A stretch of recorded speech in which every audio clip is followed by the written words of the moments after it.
Hey guys, welcome to episode 52 of At the Coffee Table podcast. I'm Jason Klink, and today I have the pleasure of being joined by Jeremy Donch. He's a past chief of the Franklin Lake Fire Department in New Jersey and spokesperson, I guess you could say, for National Fire Radio, one of the founders of National Fire Radio. I wanted Jeremy to come on. I thought it was a good opportunity. I'm a big fan of their content that National Fire Radio puts out. And I love the content that Jeremy puts out personally and some of the conversations that he has about firehouse life, being in the fire service. So, Jeremy, thanks for joining me here today.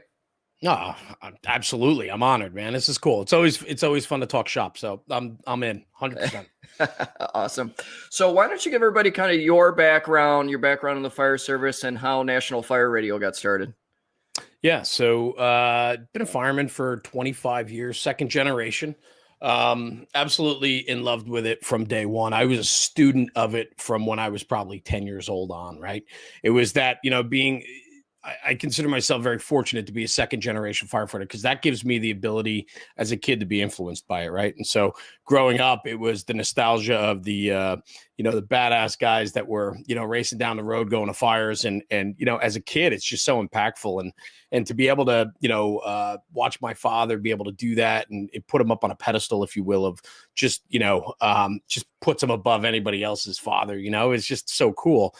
And so, that had a huge influence on my upbringing, had a big influence as to how I fell in love with the job and so on. And so fast forward, old enough to become a firefighter, volunteer, that is, I was able to get into the firehouse. And from that point forward, it just really has shaped me and my life and my family's upbringing and life and the values that come out of it. And I pass on to my kids and my family. It's just an incredible experience. And it's very hard to explain that to people that aren't in this profession or whether career or volunteer. And when I talk about the fire service, it's really, there's two, for people that aren't familiar, you have two types of firefighters. You have career, which is a paid responsibility. And then you have your volunteer side, which is, serving back to your community at no pay. It's done on your time and so on. So, right. So when we talk about it, I just talk about, firefighting in general and as the job, if you will, or the profession, and so on. And so I've been fortunate to be in a department that, takes great pride in being busy and active and aggressive fire department and so on. So up through my whole upbringing and then into the firehouse, I fell in love with it. And I'm more in love with it today, 26 years now into it.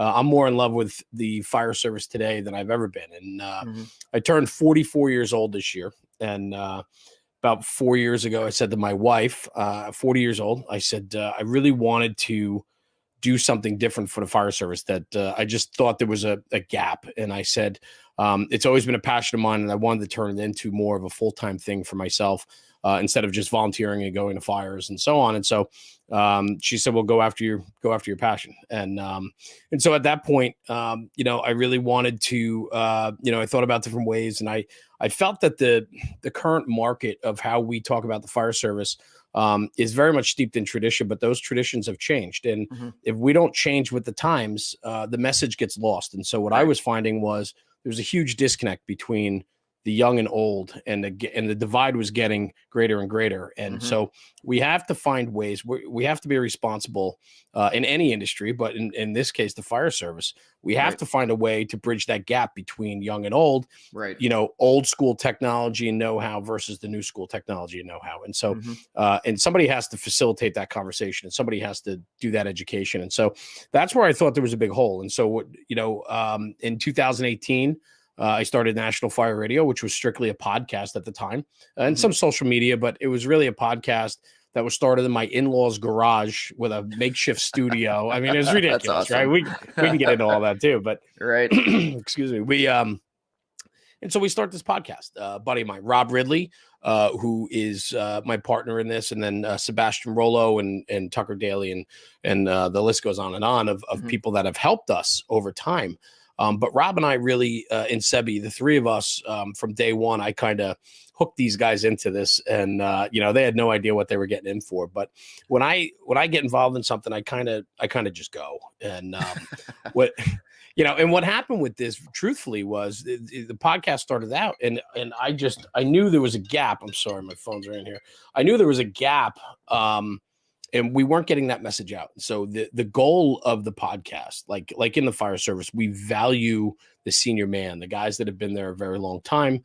And we need to capture their stories, and then we need to share those stories and make them relatable to the new kids today, because that's how you continue the foundation that they laid. Their stories carry on. That influences the next generation who is making those decisions. And so the podcast was very much about that. And man, did it just went quick. And the podcast was fun. I love it. I love capturing the stories of guys and being able to share them. And we truly bridge that gap between the young and old. And that's the goal of National Fire Radio. And it's snowballed from there. We've become a full social media and podcast platform in regards to the American Fire Service. We're on all the social media channels and the podcast and so on. So we have a lot going on, but it was really just the love and passion I have for the fire service is what really created the platform and what pushes me every single day now with what we do. That's awesome. And listening to you talk, it makes me think, I think you and I are kind of cut from the same cloth, so to say.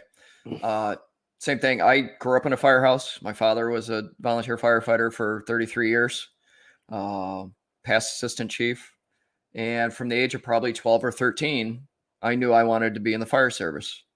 So I spent about 20 years in the Mattydale Fire Department, where I'm a past chief. Right. Retired from there. Spent 4 or 5 years as a DOD firefighter, trying to be a career firefighter. I went all up and down the East Coast taking civil service tests. Sure. I just wanted to be a firefighter. Sure. Got a job with the Federal Fire Service, and I thought it was pretty awesome. Tough work schedule even back then. Now we're talking like 2 decades ago. So I ended up starting a career with 911, but still in public safety.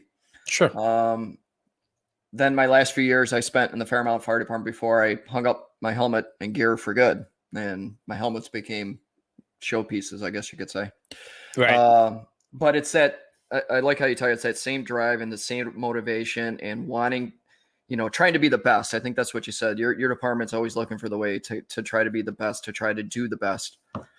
And for sure. And, it has a lot to do with, the fundamental foundations of the fire service is all about them and not about us. Right. So when whether it's a career or volunteer, you're signing up for a very interesting profession, right? Yes. Because you're willing to lay down your life for somebody else. And as cliche as that sounds, right? Right. It happens. It happens a lot. And and we put ourselves in harm's way every single day for complete strangers and people we don't know.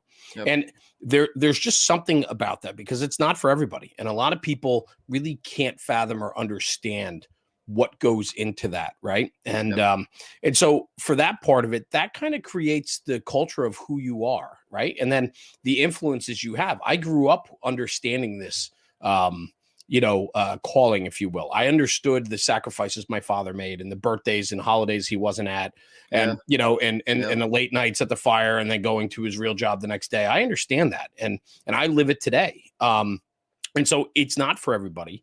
But what that does is that lays a serious foundation. And I think for me, that upbringing has really made me who I am today. It's been incredibly impactful and influential on me.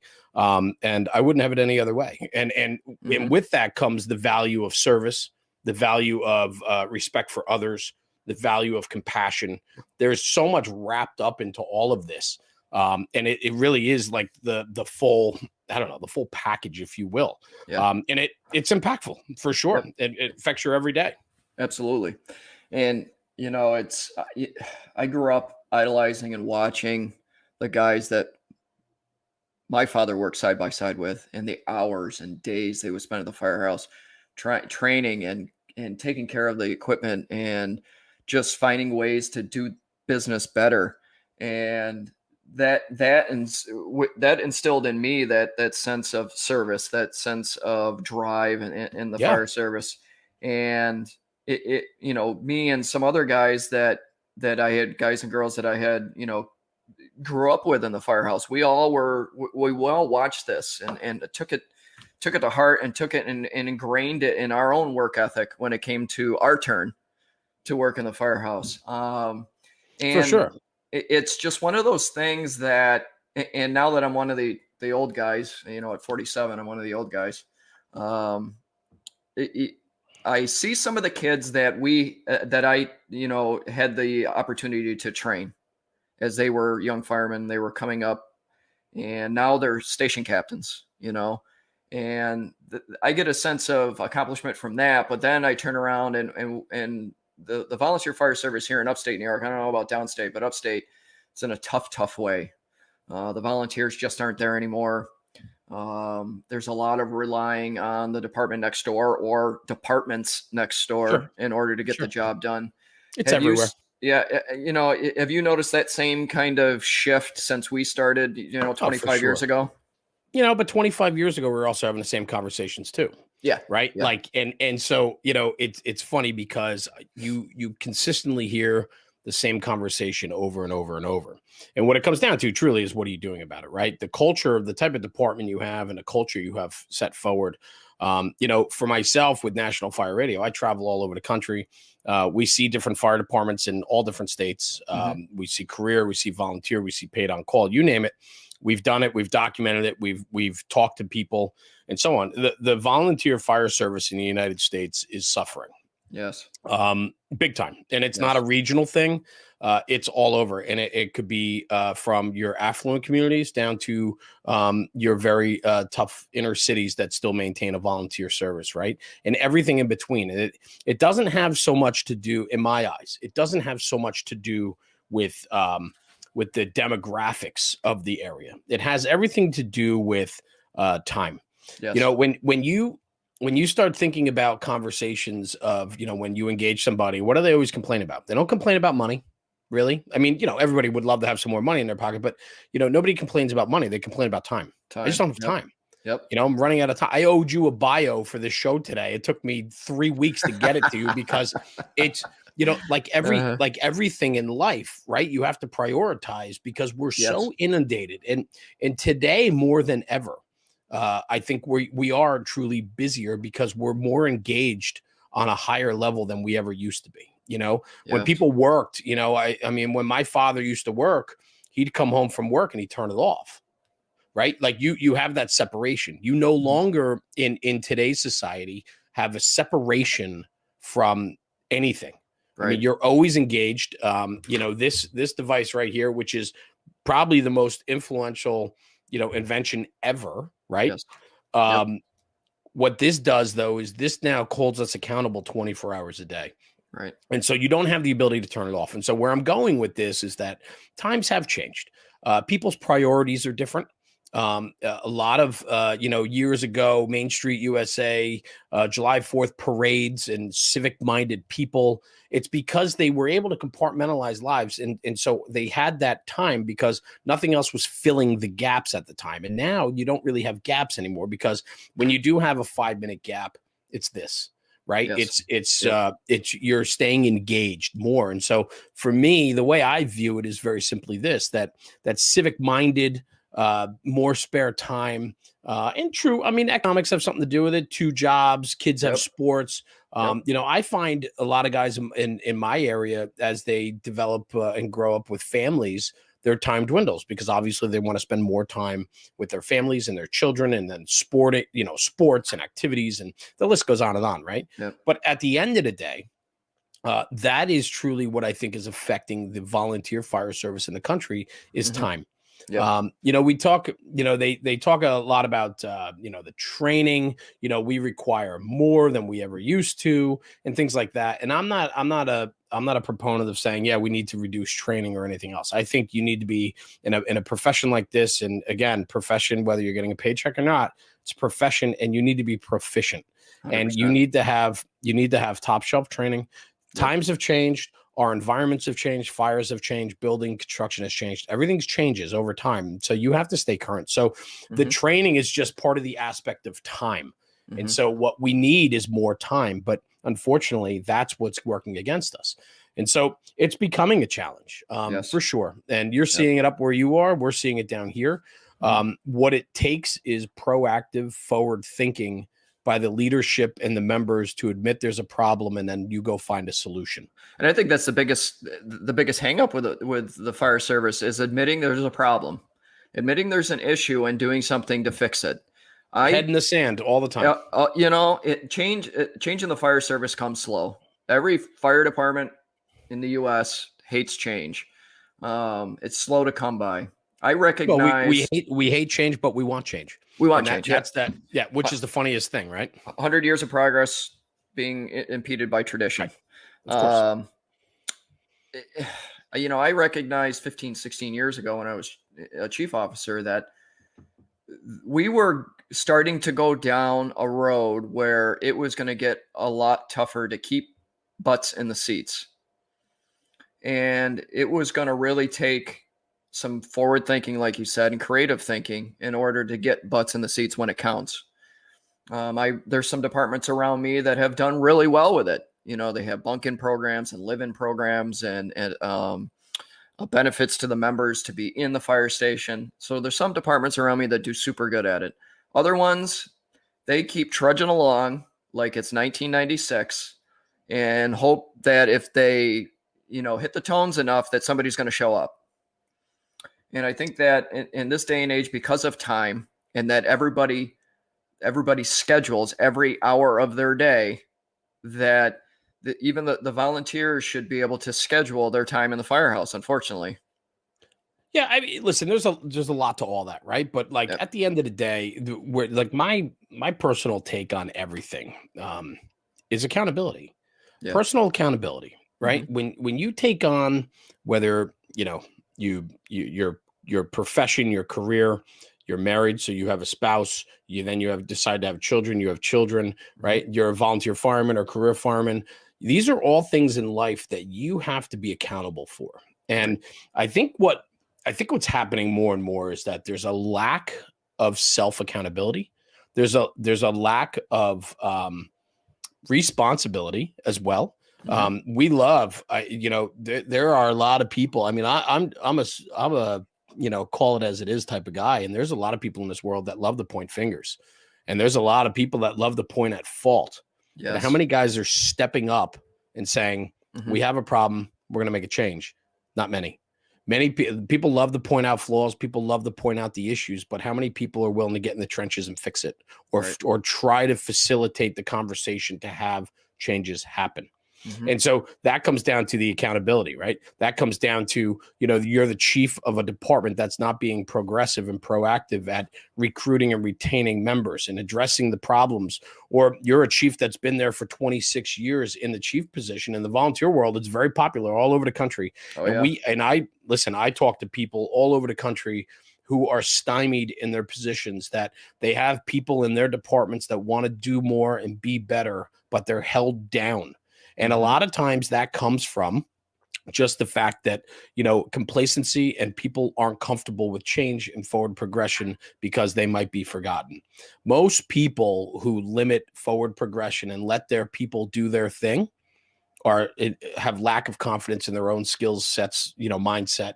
And the fact that they haven't kept up and remained active in their training and understanding of new concepts and new methodology and tactics. And so, this is very prevalent, and this happens career or volunteer fire service. You have leaders that don't lead. You have leaders that hold their people back and don't allow organizations to flourish. Yep. And just to touch on that, leaders that lead, and I talk about this because I do some consulting work, and I talk about it with the consulting work, is that leaders lead. You lead your group, you empower your group, you allow your team to take, personal investment into what you're trying to accomplish, whatever the mission might be. If you're a manager and you're just going through each day and just putting out fires because that's what you do, and you just take one crisis at a time, that's where I think that a lot of fire service leaders could learn from. I talked about, I had the ability to learn from I probably was in a volunteer firehouse with probably some of the best firefighters I ever got to work with. And that's career and volunteer, because I worked for a DOD, and those firefighters that I worked with were outstanding. But some of the best firefighters that I've ever worked with not only started in the volunteer ranks, they went through and spent many years, decades, and a lot of them went on to be career firefighters. And now it's just there, because of time constraints, because everybody's working 2 and 3 jobs. You don't have that large influx of people. And when they are there, they're there for a short period of time, and then they get consumed by whatever, and probably for good reason. But don't forget that we need, like, if you're going to be there, right, we need to get the maximum out of them when they can be there. Right.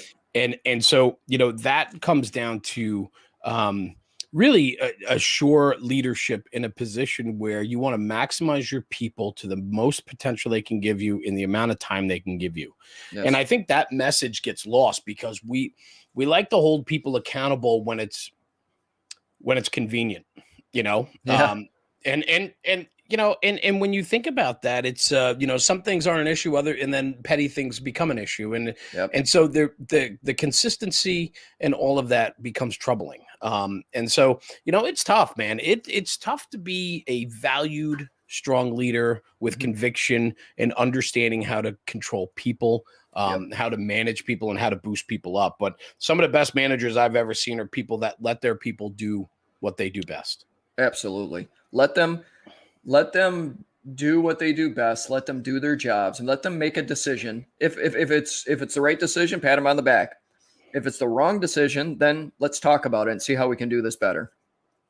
For sure. And there's always a way to correct, and not all of us are perfect, and leaders that can admit fault up front, leaders that can admit, that they're looking for ideas and creativity and truly value what the people will put forward. Those people will work harder. I know some incredible bosses that their people will do anything for them. And it's because they have that mutual respect and understanding of each other's positions, and then that common ground that they both make each other better. Yes. And when you have an environment like that, whether it's in the private sector, in the fire service, or anywhere else in between, that's where success comes from. But if you don't have that, success is so far off. Yeah, no doubt. I laugh now when I think about it, but when I was fire chief, the guys and girls, if they needed something, and I was the only one in the building, and it could be a maintenance issue with one of the trucks, and they'd walk in, Chief, I gotta tell you about this, and I'd always be like, hang on, is this something going on with the trucks, a maintenance issue? Yeah. Did you talk to the lieutenant or captain that's in charge of that first before you came walking in here to tell me? Well, no. Go start with them. Go talk to them. See if they have a solution for you. If they need me to know, they'll tell me about it. And usually they'd kind of look at you, but that was me trying to empower my line officers to be line officers. Sure. And setting the culture for your people to understand that there's a chain of command, and that, they need to empower, the people need to empower the leader needs to empower the people, and everything works itself out for sure. And for sure. Yep. It was an interesting ride for me. I say all the time that I miss the fire service. I miss doing the job. I don't miss a lot of the crap that came along with being in charge of doing the job, but I miss doing the job every day. I miss riding fire truck, driving fire truck. But like you said, for me, it's time. And I started out as a junior fireman at 14 years old. And by the time I was done, I was, 42.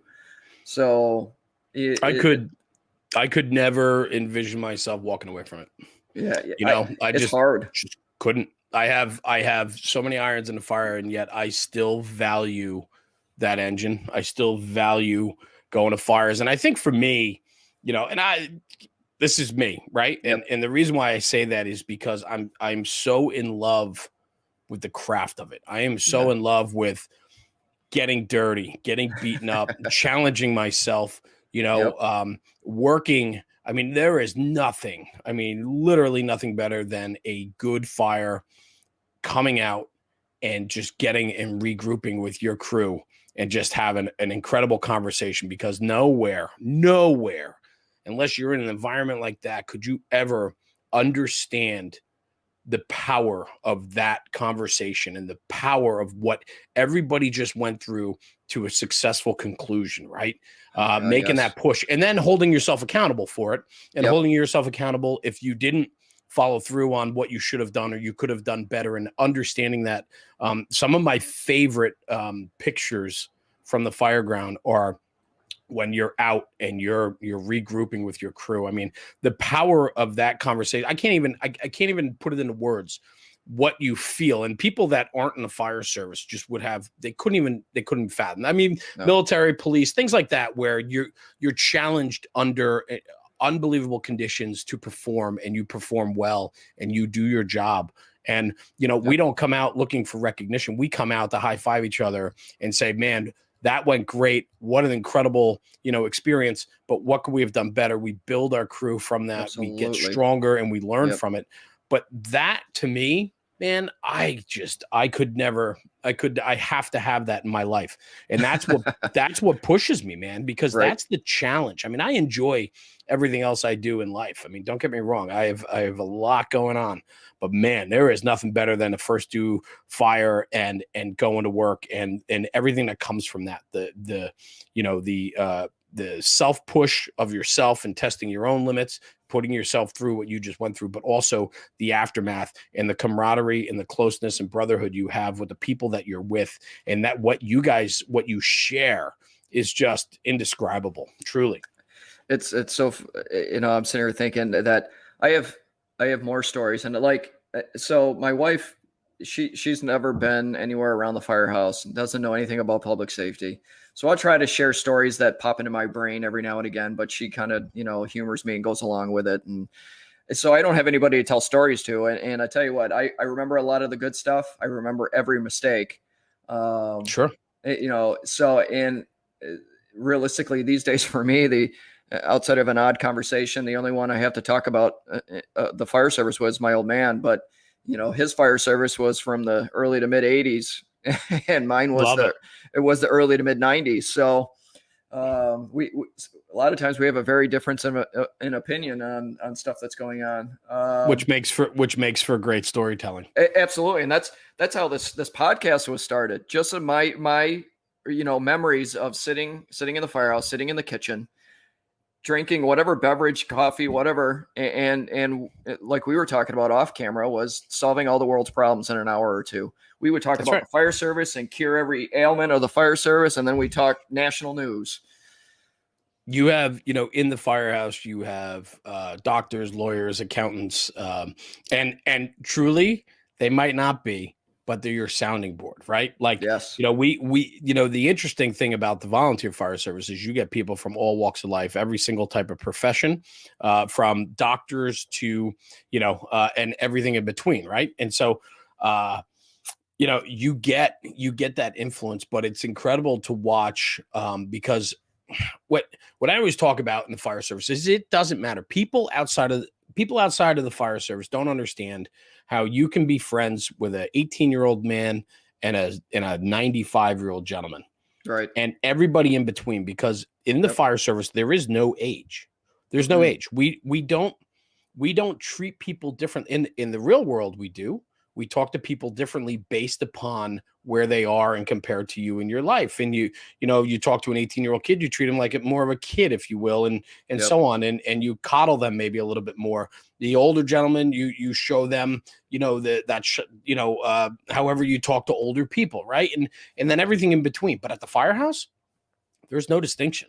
Like, I don't care what age because we're all doing that same job. Right. There's a mutual respect for everybody. There's a mutual understanding that we have a job to do and that we all treat each other as equals.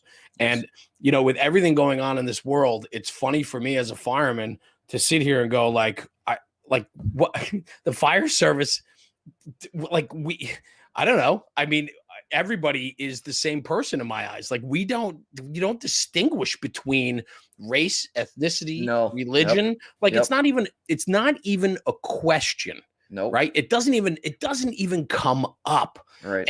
And when I wish the world could take a page out of the playbook of the American Fire Service when it comes to how to talk to people and how to deal with problems and how to treat people equally. Because, for so long in a profession where, at the end of the day, as cliche it is, it might be your last alarm. You put yourself in harm's way, right? Almost, daily. And so, what happens is like, we don't have time for all that nonsense in between. And so, not that we're perfect, not that the fire service is perfect, but man, for a long time, we've understood that whoever you are, it doesn't matter, because when that bell goes off, there's one job that has to be done. And I don't care who you are. I don't care what you look like or what you believe in. All I care about is you're going to be where you need to be when I need you to be there, because the team makes the job go. And so true. Yeah. So true. So think about that. And so people outside of the fire service can't understand how when I have a barbecue at my house and it's an open invite, like always, right? Like I get 18-year-old guys from the firehouse, and I got guys in their, like 70s, 80s, and 90s showing up, because we're brothers. It's the camaraderie. It's the love. It's that common love for the fire service, and then that mutual respect we have for one another, because nobody outside of what we do can even understand what we do. And so that part of it to me is the world. And I cherish that to no end. And so that's where, to bring it back around a little bit, that's what National Fire Radio really is all about, is sharing that passion and educating young and old about how important it is to take care of one another, to look out for one another, and to make this job continue to be the best thing ever. Some of my closest friends to this day came from the firehouse. For sure. Hands down, 100%. My closest friends that I still interact with today came from the firehouse. Some of them are still in the fire service. And it's like you said, it's just, it is. It's that even across, where you stand for the most part with everybody in that fire station. Where you stand in their lives, and there's that mutual respect. There's that, like you said, we don't pull any punches, brother. No way. We don't pull any punches. Like, I don't care who you are. You will be called out. Your bullshit doesn't fly. All of that.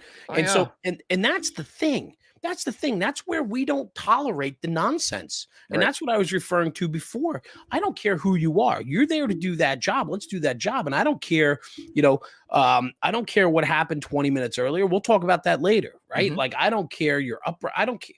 We're there to do this job. And then from that mutual respect of doing the job comes all the other stuff that is just incredible and powerful, right? The firehouse is an incredibly diverse place, incredibly diverse. But when it's time to go, it's go time. And there is nothing that can stand in the way of that. No doubt. No doubt. Hey, what kind of great things do you have on the horizon for National Fire Radio? Oh my God. We're starting to travel again. So we got some trips coming up. Part of what we do with National Fire Radio outside of the podcast and the social media hacks and things that we do. And when I say hacks, we love to share tips, tricks, and hacks within the fire service. So, whether you're in California, Alaska, Iowa, Texas, New Jersey, it doesn't matter. Right. But the fire service is very different depending on where you are. And so you're influenced by your region. And what we've been able to do with our platform is kind of educate firefighters across the country, let alone the world. I mean, it's crazy the impact, but on how people do it elsewhere, because sometimes there's a better way to do it. And if you've never seen it before or don't know about it, you're missing out. And so we've been able to, we do a lot of fire apparatus content where we talk about tips, tricks, and hacks on how people design, build, and operate their apparatus, which is just that's been super impactful for the platform. We do a lot of work with different manufacturers. So what we found very early on is that in this industry, a lot of the manufacturers are struggling to build creative that is appealing to the fire service and firefighters. A lot of it is polished corporate marketing and ad space that really nobody cares about. And it doesn't really sell the product or educate the consumer. And the consumer is me, you, and everybody else that uses it, right? So we work in conjunction with different manufacturers, building creative for their marketing teams so that they can kind of market and advertise from the inside out instead of from the outside in. And so that's been very good. We have some big projects coming up with that in the next few months. We do a lot of conferences. We we like to see what's going on out there. We get invited to different conferences and do live podcasting and educational pieces and social media for different conferences. Some of my favorite stuff is moderating. I love to moderate roundtables. We do an event called the On Tap series, which is where we take over, we'll take over a tap house or a bar. You got a cover charge to come in, and we bring in an internationally recognized speaker. And instead of learning in a classroom setting, we turn it into what we call a brotherhood event with live podcasting, bagpipes playing. And then we get a live speaker for about 45 minutes to an hour to, give that educational piece. And then the rest of the night is just a celebration of friendships and fellowship and brotherhood. So those events, unfortunately, during COVID really got put on the back burner. Right. But we're firing those back up as things are starting to happen again. So we always have a lot going on. Good. And I think a lot of that has to do with the fact that this industry just needs more. Yes. Something that's really cool for me is that when we started what we do 3 years ago, there wasn't a lot of extra influences in the fire service. There were your main couple channels and platforms that had big influence in the service, but there wasn't much happening underneath that on the channels that matter.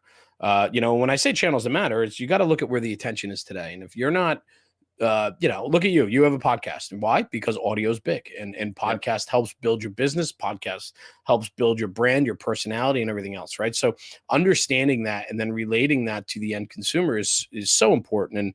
And so a lot of these more traditional platforms are missing the boat on that and have missed the boat on it. And unfortunately now it is for a lot of them is playing catch up and it's too late. And so the environment's changing in the American Fire Service very quickly. And a lot of people haven't even recognized that yet.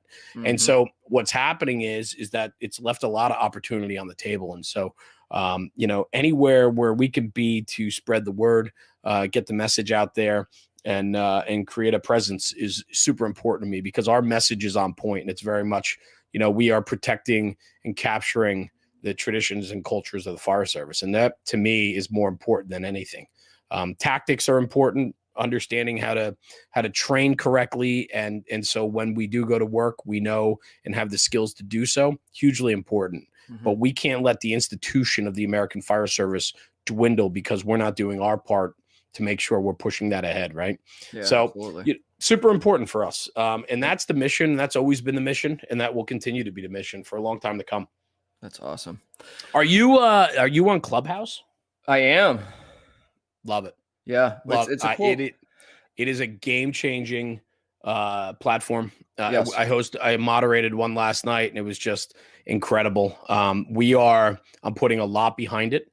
There is a lot more coming out. Our club is growing pretty quickly, and we're trying to grow the presence of fire service people on that platform.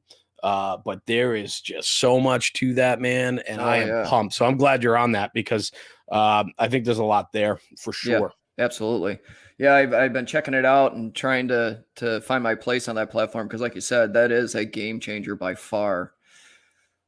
The potential on it is massive because the audio quality alone is fantastic, which is super important when you're doing anything like this, as you know. But it also allows you to create a large influence on really a non-obstructed way, right? Yeah. I mean, and so last night we had some heavy hitters from the American Fire Service that were in that room last night, and they're up on the stage talking. And, there's 18, 19-year-old kids in there that were listening, and they didn't even realize who these guys are. And so we can build a platform out where we can really capture the essence of who these bricklayers were in the fire service and share that. And these kids, if they didn't go to a conference or a chance encounter, would never have the ability to engage these fire service leaders. Right. And now on the Clubhouse platform, man, dude, like these kids can dial in, ask a question, and talk to some of the biggest names in the fire service from the comfort of their recliner. It just think about that. The potential on that's massive. So I love the platform. We're building it out. I host an open mic series on it. which is pretty cool. And so, that type of content, man, you're going to see more of that. And that's the type of stuff that, people got to be in tune with. You got to be able to pivot. You got to be able to, I enjoyed COVID as much as it limited our travel. I enjoyed it because it kind of shook the American Fire Service in regards to the business end of things. It kind of set some people apart. There were hustlers that found and pivoted and found ways to produce content and continue their brand building. Yep. While others just packed it up for the year and wrote it off and said, we'll be back next year when things get better. And guess what? I mean, here we are in 2021 and we're in March. Things are getting better, but they're not there yet. And so, all these people that packed it up, see ya. You guys are going to be 18 months behind before when you get back out on the field. So COVID was the reason I started this podcast. There you go. It was the reason I finally decided to take that jump off the cliff because I don't know, I've said it before. I don't know if I would have started if I was still doing other busy work that, it gave me the opportunity to start now it's hard to believe I'm 52 episodes into it. That's awesome, man. Congratulations. That's great. Thank you. It really. So I appreciate taking the time. I value your time. And I think we could sit here and talk shop for 2 hours. But I value your time here today. What's the best way for people to connect with you as far as social or otherwise? Yeah, very easy. We're on all over social media platforms, Instagram, Facebook, YouTube, you name it. We're out there. It's just National Fire Radio. Email, if anybody wants to get a hold of me on email, it's just nationalfireradio@gmail.com. Kept that nice and simple. Yep. And so on. And you can go on our pages and you can find where we are, and we're very approachable. Authenticity and engagement is massive. We're transparent. We're 100% authentic. And at the end of the day, I try to answer, as many in all, if I can, DMs and emails and so on. So, and that's super important because I do appreciate every single person that we could potentially impact is so good for the job. Yep. It's so good for the fire service. And so for me, it's incredible. The amount of people that reach out. I mean, we get people daily asking for advice and looking for opportunities and all this. And so it's healthy and it's good. And, the fire service is good. And I'm just such a proud supporter of it. And I love being heavily involved in it. It's just been awesome. That's great. Well, like I said, Jeremy, thanks for taking the time to speak with me here today. I think, anybody that's involved in the fire service can pull a lot of value out of what we discussed and talked about here today. Awesome. And I hope hopefully we can do it again here in the near future. I'd love to be able to bring you back on. Yeah, man, it'd be great. We can certainly line that up, and I wish you much success with your podcast and keep pushing, man, because the world needs more of this. So it's good. Absolutely. Cool. Great. Give me your signature sign off. Jeremy, National Fire Radio. With that, everybody, take care of yourselves. Take care of each other. Have a great day. Take care, brother. Hey guys, thanks for tuning in this week and listening to another episode on the National Fire Radio podcast channels. We truly appreciate the support. We thank you for taking the time out of your busy schedule to listen to our interviews, our roundtables, our discussions. It means the world. Like, share, leave a comment. The more we engage, the more we can grow and push the word out and keep making this job better.